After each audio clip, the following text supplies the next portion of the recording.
Bienvenue dans Radicalement Vivante, le podcast brut, vibrant et sans filtre pour les femmes qui veulent reprendre le pouvoir sur leur vie, leur corps et leur vérité. Je suis Julie, thérapeute et enseignante holistique, ancienne anorexique, mère après stérilité, femme libre après le chaos.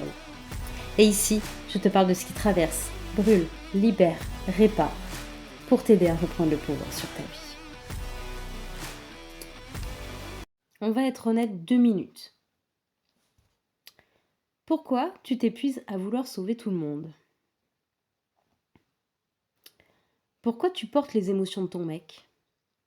Pourquoi tu portes les traumas de ta mère ? Pourquoi tu coaches tes amis gratuitement à 23h ? Pourquoi tu veux guérir ton ex ? Pourquoi tu t'occupes de tout, tout le temps ? Et après tu te dis, je suis fatiguée, je me sens vidée, j'ai plus d'énergie et je comprends pas pourquoi. Évidemment, tu n'es pas en train d'aimer, tu es en train de survivre. Aujourd'hui, on va parler du trauma du care, du phone response, de l'hyper-responsabilité. Je rigole parce que mon anglais est toujours aussi bon, hein, comme tu peux l'entendre. Ok ? Mais bon, maintenant, tu commences à avoir l'habitude, quoi. Hein ? Et on va surtout parler de comment sortir du mode sauveuse sans devenir froide, fermée ou détachée. C'est un peu ma marque de fabrique. Hein. Allez, on commence par casser un truc tout de suite. Non, ce n'est pas ta mission d'âme d'aider tout le monde. Non, tu n'es pas plus évolué parce que tu absorbes les problèmes des autres. Et non, ce n'est pas de l'amour inconditionnel. C'est un mécanisme de survie. Dans le trauma complexe, il existe plusieurs réponses automatiques. Fight, flight, freeze et fawn. Le terme a été popularisé par Pete Walker. Le fan, c'est quand ton système nerveux apprend que pour rester en sécurité, il faut plaire, apaiser, se rendre indispensable. Et c'est à ce moment-là que tu deviens la gentille, la compréhensive, la sauveuse. Parce que dans ton histoire, ça t'a protégé. Et ton corps, lui, il n'a pas oublié. Les recherches en neurosciences sociales montrent que le rejet active les mêmes circuits que la douleur physique. Résultat, ton cerveau, il préfère s'épuiser que de risquer l'abandon. Alors il s'adapte. Il te rend hyper vigilante. Tu scannes les émotions, tu anticipes, tu ajustes ton comportement. Mais tu ne vis plus vraiment. Tu passes tout ton temps à réguler ton environnement. Et plus tu fais ça, plus ton système nerveux reste en hyperactivation. Ce qui fait que tu as un cortisol élevé, une charge mentale permanente de fou furieux et une fatigue chronique, bien sûr. Et toi, t'arrêtes pas de te dire, c'est parce que je suis une femme forte. Mais non. T'es simplement en mode survie sociale. L'hyper-responsabilité, c'est ta prison invisible. Le trauma du care, il crée une croyance centrale. Si les autres vont mal, c'est un peu de ma faute. Si je ne fais rien, c'est que je suis égoïste. Si je pose une limite, je vais blesser. Résultat, tu portes des choses qui ne t'appartiennent pas. Tu prends la responsabilité émotionnelle de personnes adultes. Et ça, que tu le veuilles ou non, c'est une hémorragie énergétique. Tu te vides. Parce que quand tu sauves tout le monde, ton système il reste ouvert en permanence. T'es branché partout. T'as plus de centre.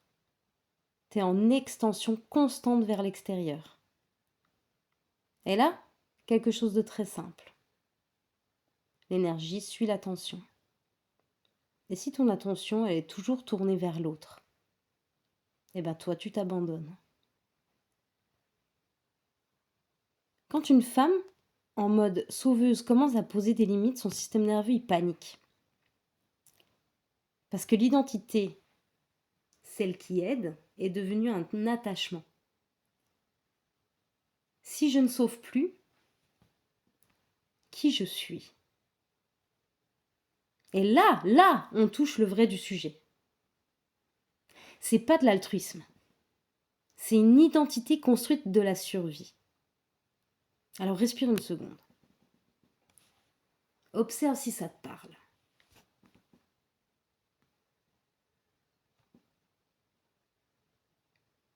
Et pour sortir du mode sauveuse, concrètement, je vais pas juste te dire pose une limite. Hein. Ça, c'est bon pour Instagram. Là, on va parler régulation. 1. Réguler avant d'agir. Avant de poser une limite, tu dois sortir de l'état d'alerte. Respiration cohérente, activation du nerf vague, contact corporel. Sinon, ta limite, elle sera agressive ou culpabilisante. En 2, tu dois tolérer la micro-culpabilité. La culpabilité n'est pas un signal moral, c'est un signal d'attachement. Apprendre à rester avec l'inconfort sans revenir sauver. C'est un entraînement neuronal. 3. Revenir à son axe. Visualise toutes les personnes auxquelles tu es branché. Ramène ton énergie.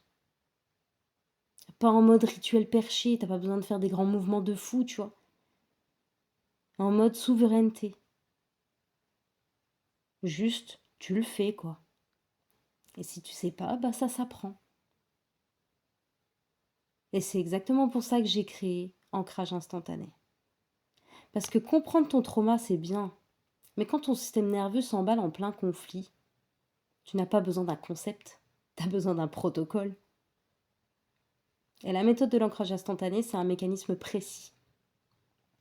Activer un point d'ancrage physique, modifier la respiration, reconnecter corps et cerveau en 1 à 5 minutes. L'objectif, c'est de passer de je comprends tout mais je m'effondre à je sais me réguler seul, même en pleine tempête. C'est la base. Parce qu'une femme qui sait se réguler n'a plus besoin d'être indispensable pour exister. Ancrage instantané est un e-book. Il est actuellement disponible à 17 € au lieu de 47 pendant le lancement. Donc si tu veux un outil concret, applicable immédiatement, immédiat, et je m'arrête, je dis plus la fin de mes mots, il est dispo. Tu pourras retrouver le lien dans la description. Mais ancrage instantané, c'est juste la base. Hein.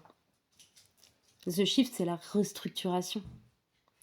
On travaille la régulation en profondeur, on désactive le mode faune, on reconstruit l'identité. Souveraine, c'est l'incarnation. Tenir une limite, tolérer de déplaire, sortir de l'hyper-responsabilité. C'est pas du mindset, c'est un travail d'intégration. Maintenant, j'ai envie de te poser quelques questions. Si je n'avais plus besoin d'être indispensable, qui serais-je ? Qu'est-ce que j'arrêterais immédiatement de porter ? Qui se débrouillerait très bien sans moi ? Est-ce que j'aide ou est-ce que je contrôle ? Ouais, les questions elles peuvent piquer un peu, hein. Mais je t'invite fortement à y répondre. Et maintenant, j'ai envie de te partager quelque chose de personnel. Il y a quelque temps, j'ai traversé une période où j'ai réalisé que quelque chose s'était déséquilibré dans mon couple. J'arrêtais pas de me dire, mais il prend pas sa place, il manque d'initiative. Mais en vrai, je portais beaucoup, tu vois. Certainement comme toi d'ailleurs. L'organisation, l'anticipation, les décisions, la charge mentale, les émotions. Et je me disais bien sûr que j'étais forte, hein, tu sais, t'as un petit sentiment de fierté comme ça fait du bien à l'ego de tout porter comme ça. Que je gère, tu vois. Et puis j'ai compris quelque chose d'inconfortable. En réalité, je lui laissais plus l'espace d'être pleinement à sa place.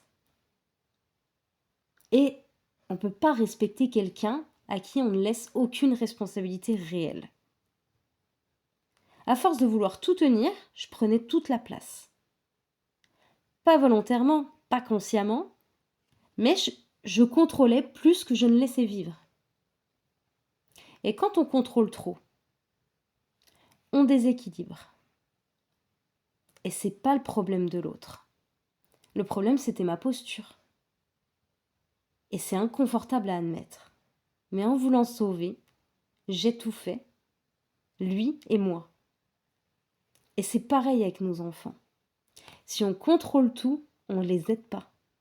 On empêche leur système nerveux de se construire. À partir du moment où j'ai arrêté de porter ce qui ne m'appartenait pas, où j'ai posé des limites claires, où j'ai accepté de ne plus être indispensable, parce que ça, cette partie-là, elle a été difficile.